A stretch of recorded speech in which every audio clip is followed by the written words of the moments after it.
Bom dia. Abra comigo sua Bíblia na primeira carta de Paulo à Igreja de Corinto. Nós vamos continuar nossa série de exposições em cima dessa carta. E hoje nós entramos no capítulo 10. 1 Coríntios 10.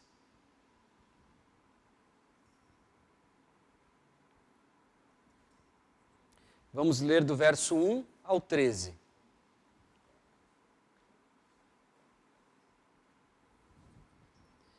Diz assim: Porque não quero, irmãos, que vocês ignorem o fato de que todos os nossos antepassados estiveram sob a nuvem e todos passaram pelo mar. E em Moisés, todos eles foram batizados na nuvem e no mar.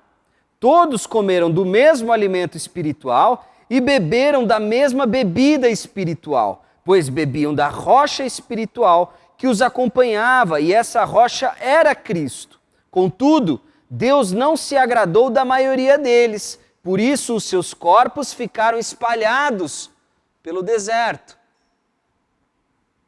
Essas coisas ocorreram como exemplos para nós, para que não cobicemos coisas más como eles fizeram. Não sejam idólatras, como alguns deles foram, conforme está escrito. O povo se assentou para comer e beber e levantou-se para se entregar à farra. Não pratiquemos imoralidade, como alguns deles fizeram, e num só dia morreram 23.000. Não devemos pôr o Senhor à prova, como alguns deles fizeram e foram mortos por serpentes. Não se queixem, como alguns deles se queixaram e foram mortos pelo anjo destruidor. Essas coisas aconteceram a eles como exemplos e foram escritas como advertência para nós, sobre quem tem chegado o fim dos tempos. Assim, aquele que julga estar firme, cuide-se, para que não caia. Não sobreveio a vocês tentação que não fosse comum aos homens. E Deus é fiel. E Ele não permitirá que vocês sejam tentados além do que podem suportar. Mas quando forem tentados, Ele mesmo lhes providenciará um escape para que o possam suportar. Vamos orar mais uma vez? Feche os seus olhos.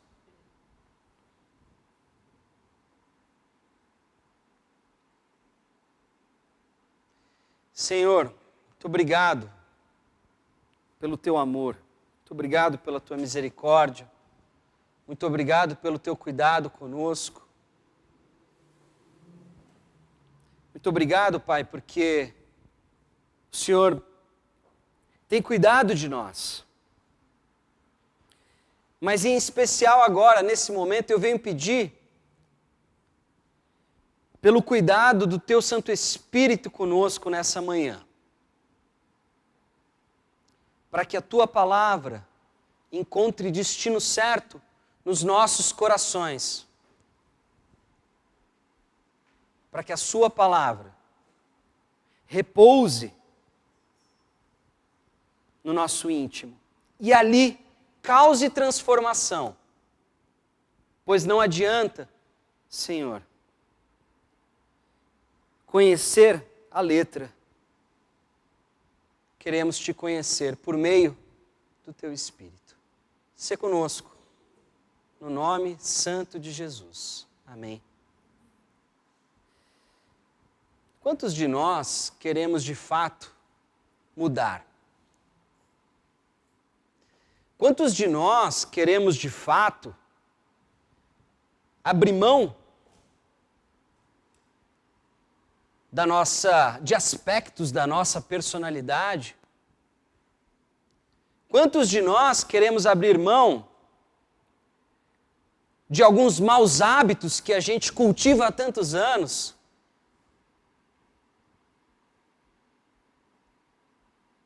Quantos de nós queremos abdicar do controle das nossas vidas?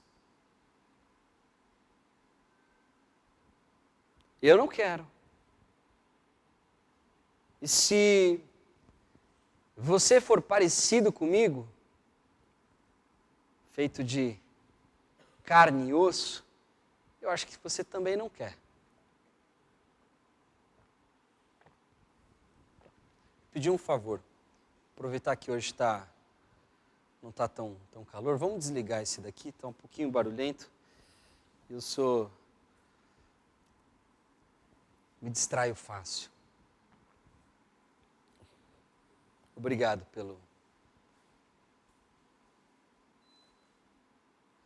Eu acho que ele deve estar numa ventilação talvez um pouco mais forte. Peço a paciência de vocês. Obrigado. Voltando às minhas perguntas.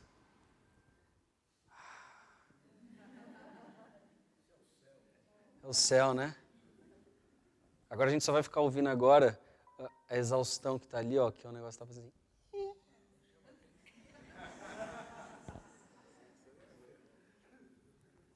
Mas eu vou tentar falar mais alto que isso. Eu não quero mudar, nem você quer mudar. Ninguém quer mudar. Porque profundamente, intimamente, nós acreditamos que nós não somos tão ruins assim, nós não somos tão maus, nós não somos tão pecadores.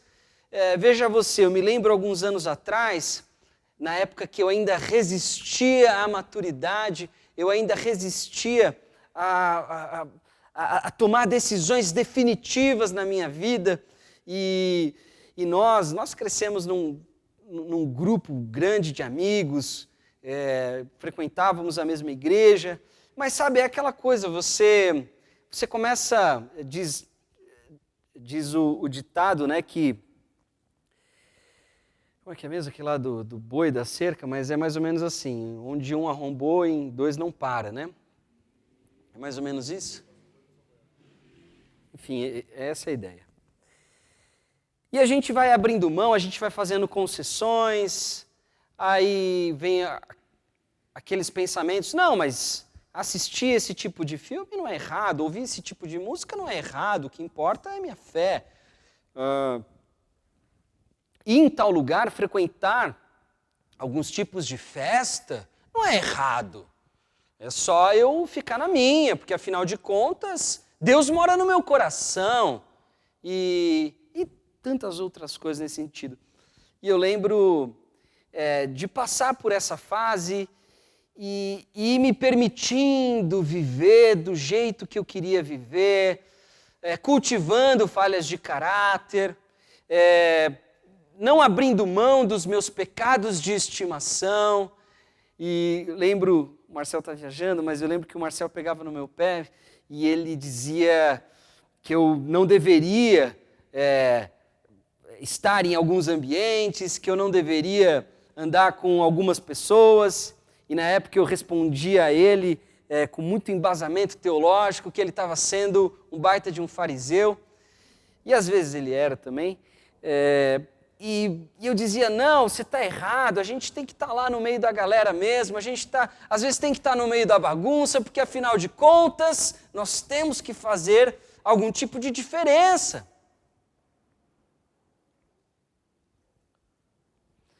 A teologia do orgulhoso só serve para justificar a maneira como ele vive. Você já reparou isso? Você já reparou que você é craque em lembrar de versículos que justificam você continuar do jeito que você está, que justificam você não precisar mudar?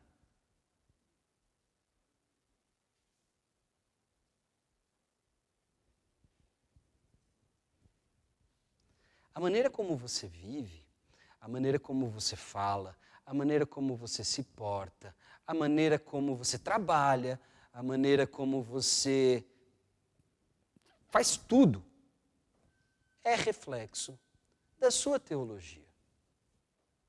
É reflexo da sua estrutura de crenças, do seu sistema de crenças. E naturalmente o que acontece, tanto eu quanto você, a nossa tendência é buscar ou manipular jargões, manipular bordões, às vezes até versos bíblicos, para que a gente continue exatamente como está. Para que eu não precise mudar. Ao ponto até da gente, muitas vezes, acusar o outro de ser legalista, acusar o outro de ser um fariseu, porque, na verdade, os outros estão errados e eu estou sempre certo. E para isso, eu desenvolvo, ou pelo menos eu confecciono, a minha própria teologia. E eu vou ter boas respostas, eu vou ter até alguns textos na ponta da língua para justificar a minha maneira de viver. Essa é a nossa realidade.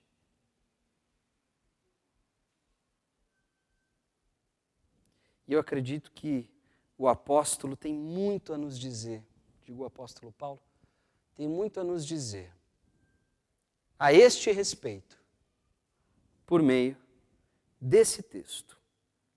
Mas para isso eu preciso te situar. Você que está vindo nos visitar, seja bem-vindo. Ou você que está vindo meio que pingado, perdeu as últimas mensagens. Nós ainda estamos falando daquilo que a gente começou a falar no capítulo 8. E o que está acontecendo? É simples. A igreja de Corinto, uma cidade muito importante para o Império Romano naquela época, uma cidade muito rica, uma cidade que sediava os Jogos Istmicos, uma cidade que era ela era um centro comercial, até por conta da sua localização, da sua questão geográfica. Então era uma cidade muito importante. E lá existia uma igreja plantada pelo apóstolo Paulo. E essa igreja, como a maioria das igrejas, era composta em parte por judeus e em parte por gentios. Quem são os gentios? Aqueles que não vêm da religião ou da tradição judaica. E, em outras palavras, nós poderíamos chamar também, de forma generalizada, de gregos, aqueles de fala grega. Então, a igreja era composta por esses dois tipos de pessoas de forma genérica, né? Ok. Então, o que está acontecendo? Existia parte do grupo, provavelmente uma galera com mais poder aquisitivo, que, portanto, podia desfrutar de alguns luxos. Naquela época, comer carne era um luxo.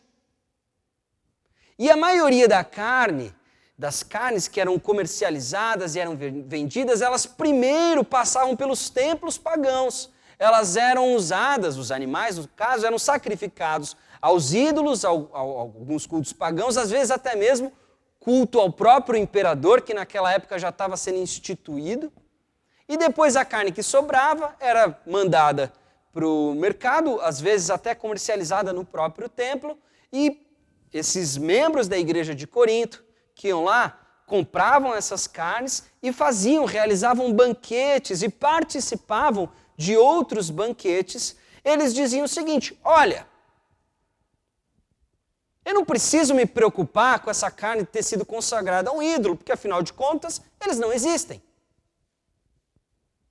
Afinal de contas, não existe só um Deus? Então por que eu vou me preocupar com essas coisas? E Paulo chama a atenção no capítulo 8, está dizendo o seguinte: olha, vocês podem pensar dessa forma, só que vocês não estão levando em consideração a outra parcela da igreja que sim se escandaliza com esse tipo de comportamento. Afinal de contas, uma das tônicas, ou se não, talvez a grande ênfase do Antigo Testamento é a idolatria. Então, para o judeu, aquilo não está tudo bem. E se você leva o judeu, de certa forma, a comer aquela carne, ou faz isso de forma leviana, isso para o judeu é um problema. E você leva o judeu, você leva o seu irmão ao pecado, porque ele peca contra a própria consciência. Paulo estabeleceu isso no capítulo 8. Inclusive ele diz o seguinte, olha, vocês estão aí cheios de conhecimento, né? Cheios de justificativa teológica e tudo mais. Conhecimento que não edifica o irmão é orgulho.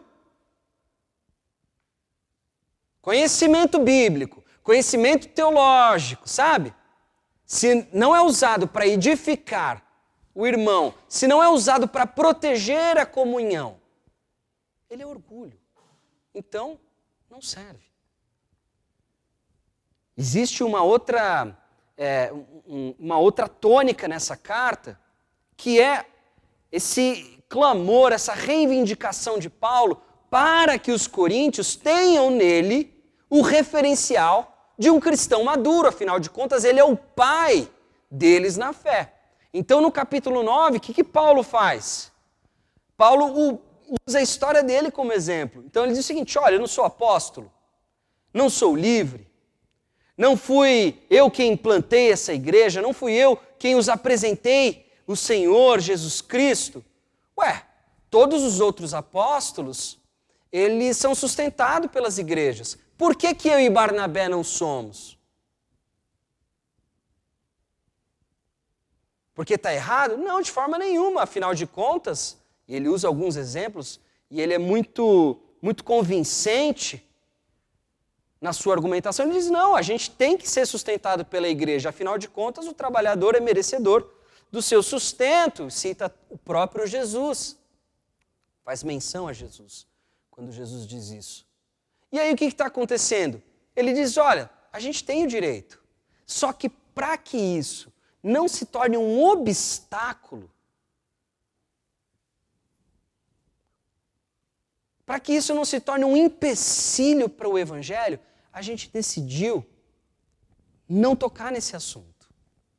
E não é que Paulo não recebesse sustento em algum momento. A gente tem, por exemplo, textos como em Filipenses, onde ele recebe donativos da igreja de Filipos e agradece muito por isso. Então, o problema não era o sustento, mas ele conhecia aquela igreja.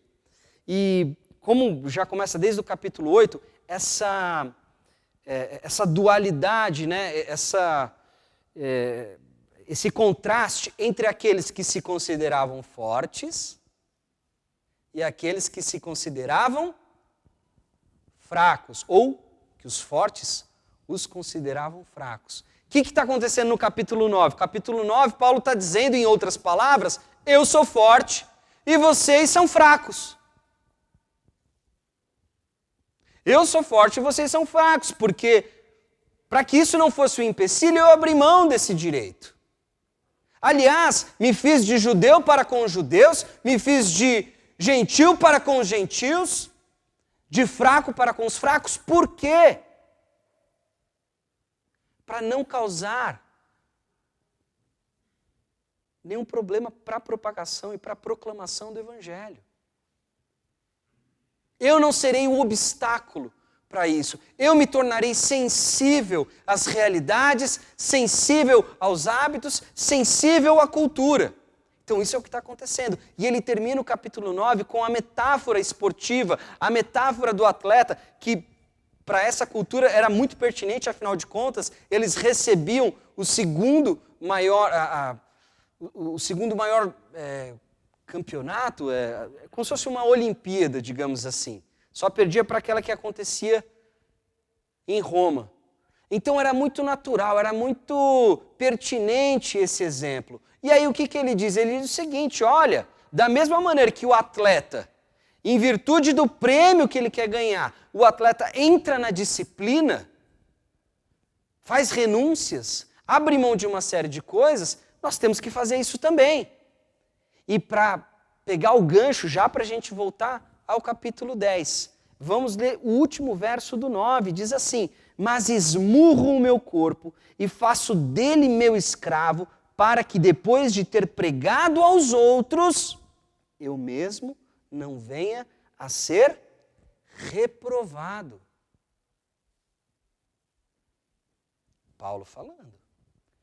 Depois de dizer tudo isso, depois de dizer que ele, eu sou o cara que vocês devem imitar, porque eu sou um imitador de Cristo, eu mesmo, se eu não tomar cuidado, mesmo depois de ter pregado, eu posso ser reprovado por Deus. E o que acontece? E aí a gente entra no capítulo 10. Porque não quero, irmãos, que vocês ignorem o fato de que todos os nossos antepassados estiveram sob a nuvem e todos passaram pelo mar. Em Moisés, todos eles foram batizados na nuvem e no mar. Todos comeram do mesmo alimento espiritual e beberam da mesma bebida espiritual, pois bebiam da rocha espiritual que os acompanhava, e essa rocha é Cristo. Contudo, Deus não se agradou da maioria deles, por isso os seus corpos ficaram espalhados no deserto. O que Paulo está dizendo é o seguinte: olha, gente, eu esmurro o meu corpo, eu me sacrifico, eu me disciplino, porque eu, mesmo depois de ter pregado, se eu não prestar atenção, eu posso ser reprovado também por Deus. Por isso eu quero chamar a atenção de vocês para os nossos antepassados, para a grande história do povo de Deus, dos israelitas. Lembram aqueles que foram salvos do Egito? Porque eles também foram salvos. Eles também foram, de certa forma, batizados. Eles também foram, de certa forma, inseridos nos ritos sagrados e comeram da comida espiritual, beberam da bebida espiritual. Mas eles foram rejeitados por Deus. E morreram no deserto. Não chegaram à terra prometida. Paulo aqui estabelece um paralelo. E aqui no verso 6, diz assim: essas coisas ocorreram como exemplos. No grego, é a palavra tipos, que é a ideia de tipologia. O que ele está querendo dizer? Paulo não está fazendo uma alegoria. Paulo, ele está estabelecendo o padrão de Deus. E ele está colocando em paralelo a história de Israel com a história da igreja.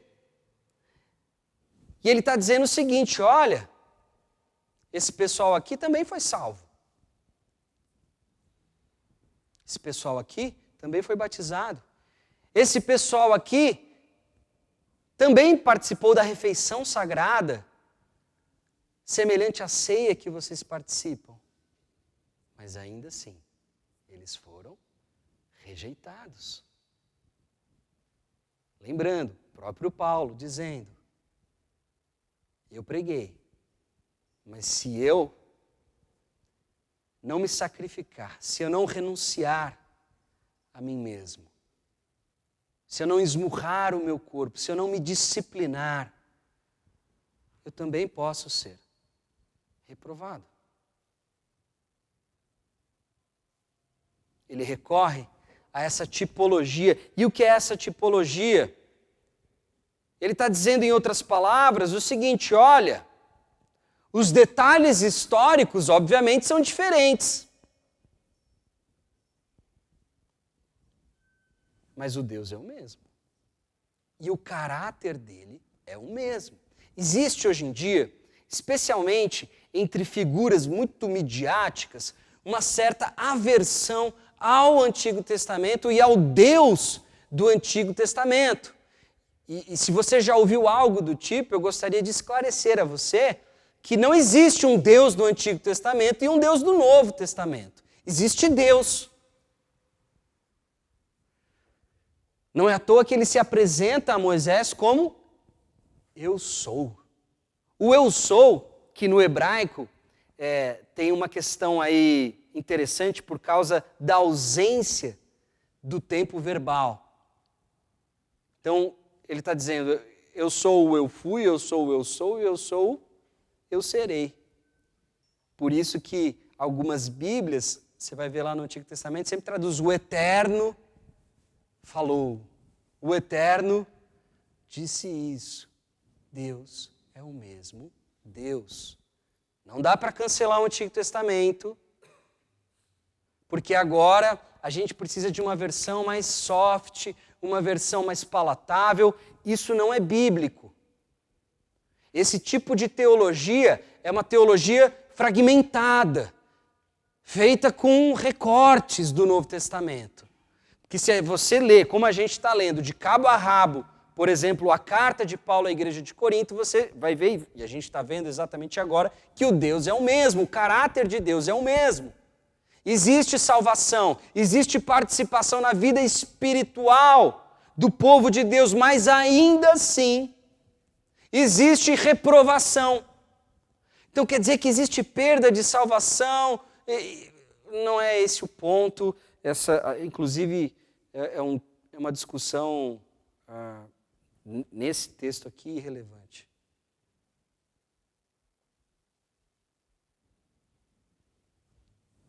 Gente, vocês estão vivendo do jeito que vocês querem viver. Vocês não estão abrindo mão de nada. E, inclusive, estão levando parte da igreja a pecar com vocês. Vocês estão se expondo a uma série de situações. Olhe para mim, Paulo, eu não me apego aos meus direitos, eu não me justifico.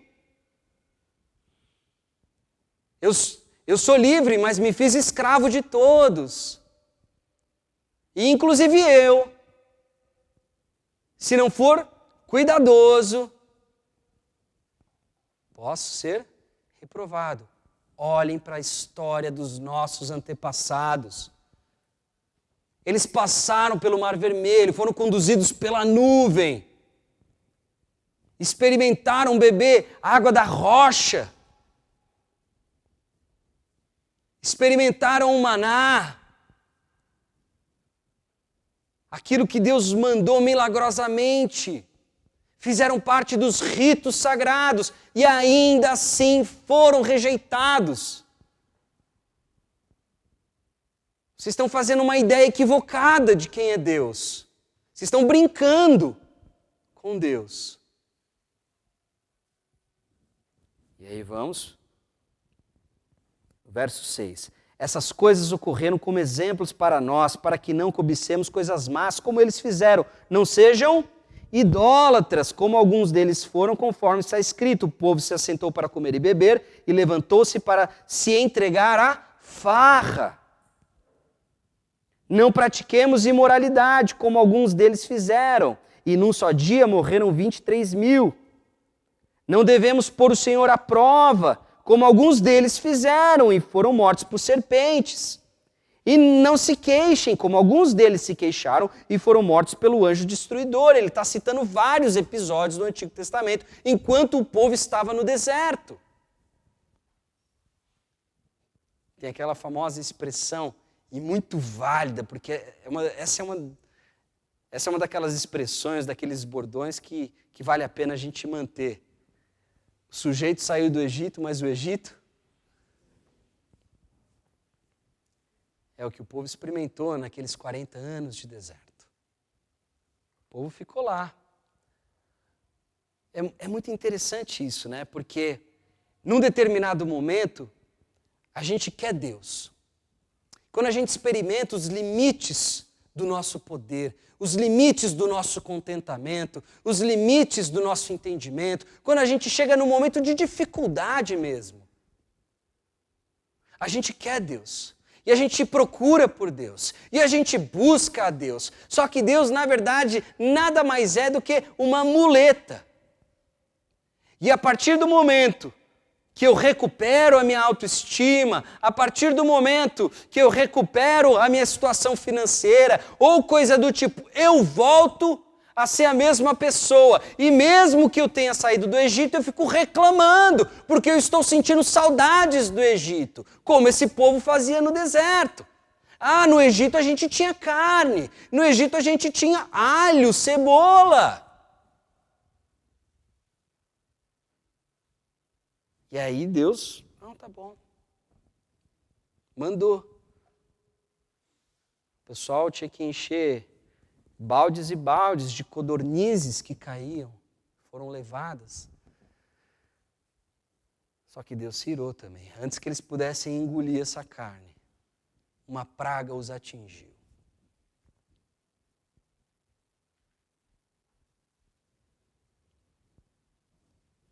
esse mesmo povo influenciado por outros povos, foram lá e se relacionaram com mulheres de outros povos, moabitas.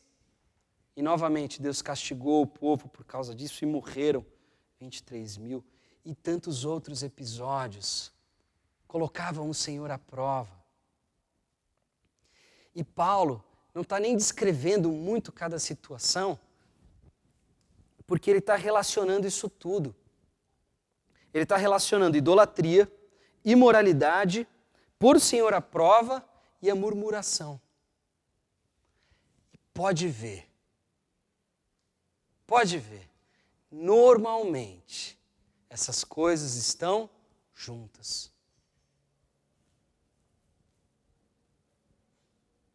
A idolatria sempre leva à imoralidade, porque o princípio básico da idolatria é que agora você substituiu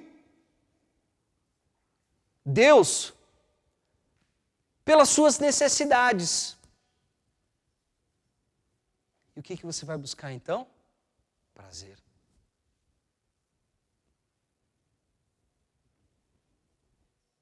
Você vai se expor a situações onde você está colocando o Senhor à prova. Onde você está questionando os seus desígnios e as suas orientações. E, obviamente, como todo bom pecador, vai ficar murmurando e reclamando. A trajetória da igreja é bem parecida. A gente vem, a gente começa alguma coisa, a gente vai para cima, muito trabalho, muito cuidado. Aí depois de um tempo a gente precisa de novos desafios, a gente precisa caminhar, continuar caminhando. E aí sempre tem o pessoal que quer, não quero andar para frente, não quero mudar, não quero que as coisas mudem.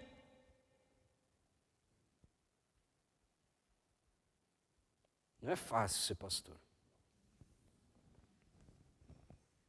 Não é fácil. As pessoas travam a vida da igreja por caprichos.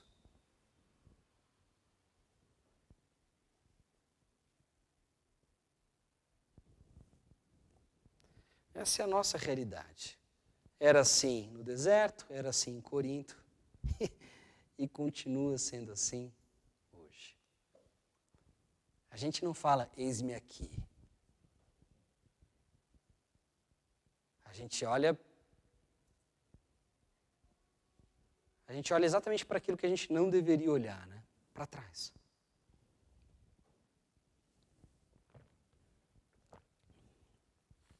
E novamente, a gente sempre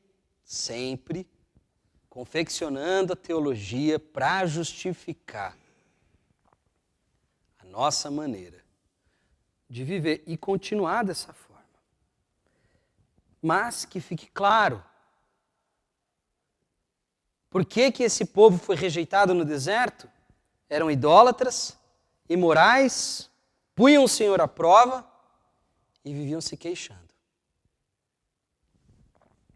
Verso 11, essas coisas aconteceram a eles como exemplos, de novo essa palavra, como tipos, e foram escritas como advertência para nós sobre quem tem chegado o fim dos tempos. Assim, e aqui está o tema desta perícope, deste trecho, aqui está a tese. Assim, aquele que julga estar firme, cuide-se para que não caia. Todas as vezes que eu respondi, como citei antes, naquelas conversas entre eu e o Marcel, e me justifiquei, e dei boas justificativas teológicas, não tenha dúvida. O que ele previu que aconteceria, obviamente aconteceu.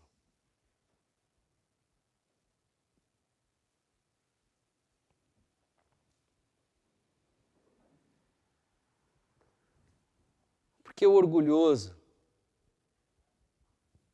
sempre cai.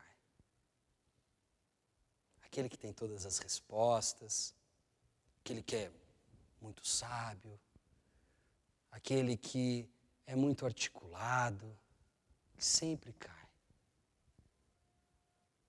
Porque ele confia no próprio entendimento. Ele confia na própria força. E Paulo está dizendo, olha, não sobreveio a vocês tentação que não fosse comum aos homens. Ou seja, vocês não estão enfrentando nada de novo. Vocês não têm justificativa para continuar do jeito que vocês estão, porque o que acontece com vocês, sempre aconteceu e vai continuar acontecendo, porque são as tentações básicas que afligem o ser humano. O que vocês estão vivendo não é novidade. Sempre foi assim. E vai continuar sendo até que Deus feche a conta. Só que agora vem uma promessa. E é nessa promessa que a gente descansa. Deus é fiel. Mas no que consiste essa fidelidade? Deus é fiel às suas vontades? Deus é fiel aos seus caprichos? Deus é fiel aos seus sonhos?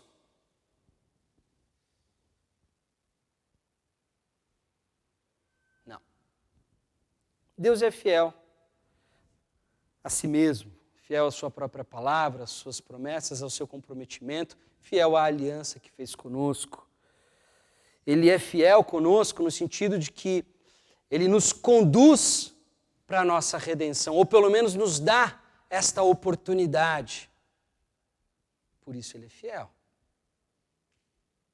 Mas ele não é um acessório. Ele não é um detalhe, um enfeite na minha vida e na sua vida. Um recurso supersticioso com o qual você usa para conseguir realizar os seus sonhos, realizar os seus desejos mais profundos, e um botão que você fica apertando, tipo aquele botão do semáforo para você atravessar, que nunca funciona, sabe? Você fica apertando para fechar e você poder passar na faixa de pedestre. É mais ou menos assim que a gente usa a Deus. A gente fica apertando o botão, orando, pedindo coisas para a gente, e a gente acha que por isso a gente é crente. A gente acha que por isso somos cristãos.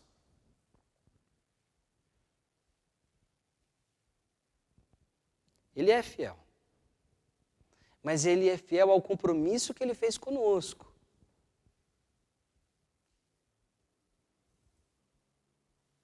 De nos redimir. De fazer de nós novas criaturas nele.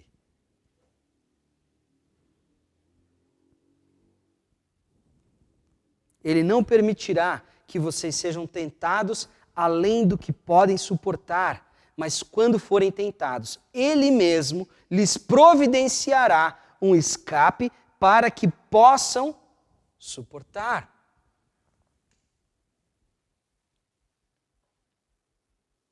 Sabe quando que eu comecei a amadurecer? Mesmo. Quando eu desisti de resistir às tentações, às minhas falhas de caráter. O dia que eu desisti de ser melhor, de ser uma boa pessoa, de resolver os problemas com a minha própria força, eu comecei a amadurecer. E o que significa isso? Significa que você agora não confia na sua capacidade, na sua própria capacidade de resolver tais problemas. Você conhece o seu próprio coração, você sabe onde moram as suas mazelas, onde moram as suas tentações, onde moram os seus pecados ocultos, você sabe disso. enquanto você tentar resolver, sozinho, do seu jeito, com a sua capacidade, com a sua força, você talvez até consiga por um tempo, mas você vai cair. Sabe por quê?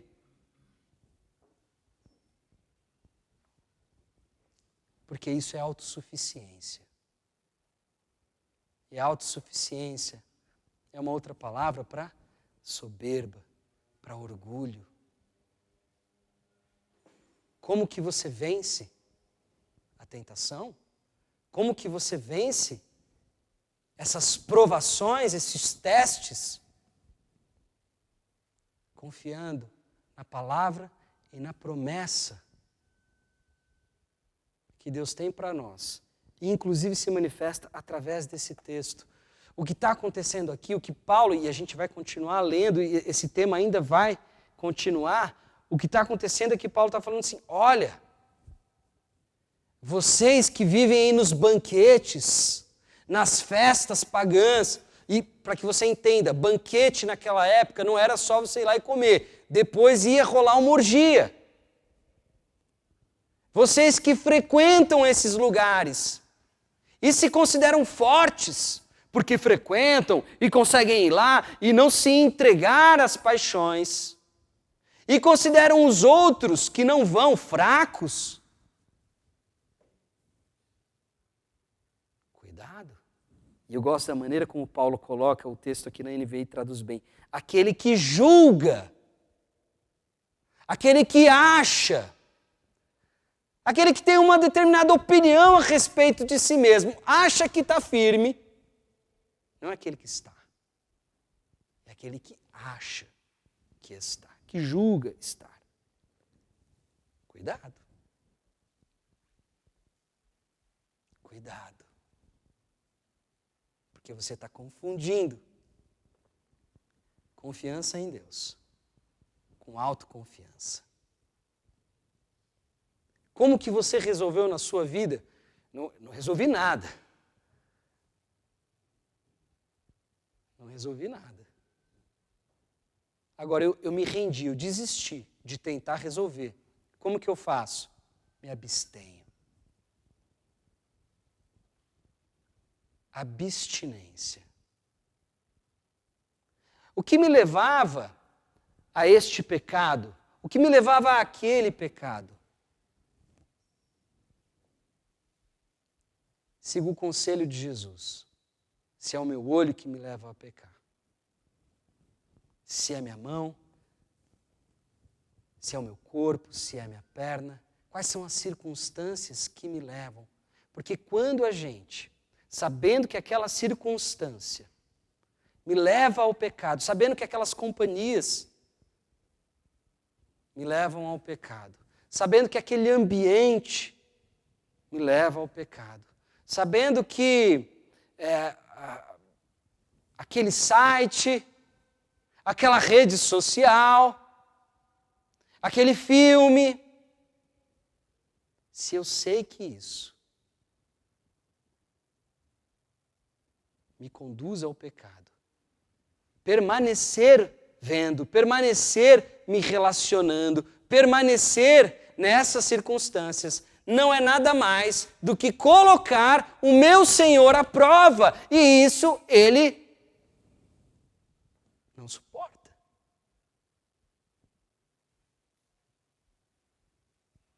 É uma irresponsabilidade, é uma falta de temor, é uma falta de reverência. Permanecer em situações que obviamente me levarão à queda, achando que eu sou superior espiritualmente e por isso eu não sou afetado. Isso é arrogância, isso é orgulho.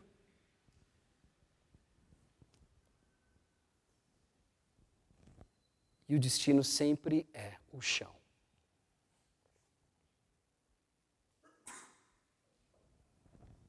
Quando eu confio na palavra de Deus, quando eu confio na palavra de Deus que me diz que eu não sou forte, quando eu confio na palavra de Deus que me diz que eu só posso mesmo viver plenamente naquele que me fortalece, quando eu confio nas orientações, nos mandamentos de Jesus, quando eu confio que eu sou pecador, porque a palavra de Deus me diz que eu sou pecador, que o meu coração é enganoso, quando eu confio nessas declarações, e eu paro de sustentar essa arrogância, de querer argumentar, de querer retrucar, replicar, qualquer que seja o argumento, quando eu desisto disso, eu estou reconhecendo que eu não sou o suficiente. Ah, mas é só um filme. Não, é só uma noite lá naquela balada ou coisa do tipo. Outro dia, uma amiga foi num evento, na época de carnaval, e eu fiquei espantado. Eu falei, você foi lá? Ela falou, mas acho que não tem nada de errado. Aí eu tive que me pronunciar. Especialmente aí nesse carnaval que tinha um capeta, né, sacaneando com Jesus, não foi um negócio assim? Eu não compactuo. A gente tem tanto medo de parecer fanático, de parecer com o estereótipo de crente que a sociedade rotula. A gente tem tanto medo disso, os caras acharem que a gente não raspa as meninas não raspam o sovaco, que não depila a perna. É verdade. Tem tanto medo de parecer com esse tipo de cristianismo que a gente está indo para o outro lado, a gente está indo para o outro extremo e a gente se tornou permissivo. E nós não somos radicais o suficiente. E radical é uma palavra boa. Não é uma palavra ruim. A nossa cultura diz que é uma palavra ruim, mas não é. O radical tem a ver com a raiz, tem a ver com a origem, tem a ver com o fundamento. Está na hora da gente viver um cristianismo radical.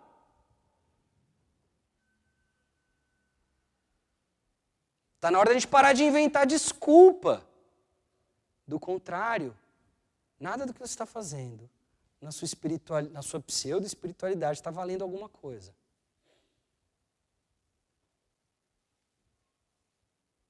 Se você se aprofundar no texto bíblico, se você ler com cuidado, você vai perceber.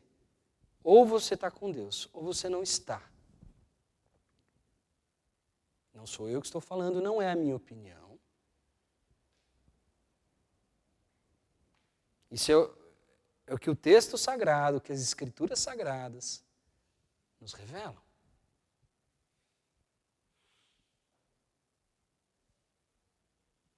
Mas nós, para que mudar? Sou tão bom, não faço isso, não faço aquilo, não sou como aquele lá. Esse tipo de pensamento não reproduz a mente transformada pelo Santo Espírito de Deus. Caminhar com Cristo. Ser alguém que é templo, que é habitação de Deus através do seu Espírito. É alguém que morre para si mesmo. Não é alguém que eventualmente não caia, não tropece. Não é isso. Pode eventualmente acontecer, como continua acontecendo comigo. Talvez não nas mesmas coisas. Mas direto o velho homem aparece. Direto a carne fala mais alto. Mas a questão é o que eu penso sobre isso. Eu não me justifico. Eu simplesmente reconheço. E falo, isso é carne e precisa ser sacrificado. Precisa ser mutilado, precisa ser esmurrado.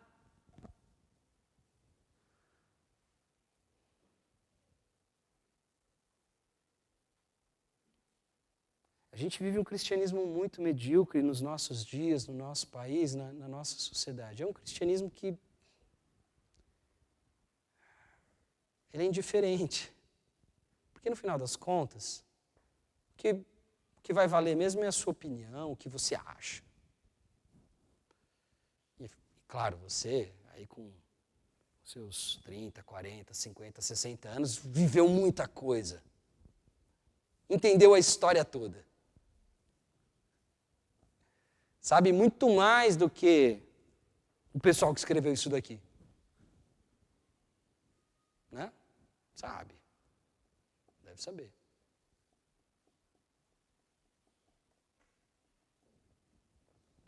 É simples.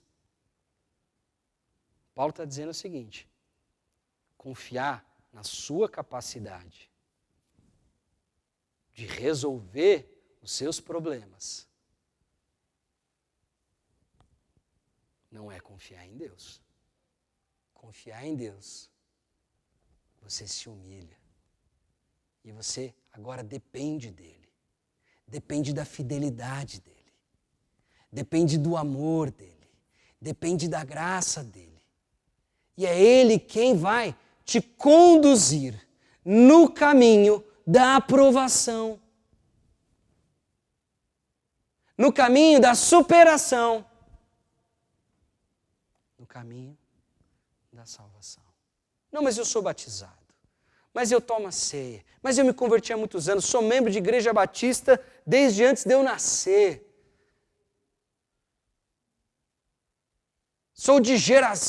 Vim de gerações e gerações de pastores e presbíteros. Ótimo, que bom. Faça bom uso disso, da sua tradição.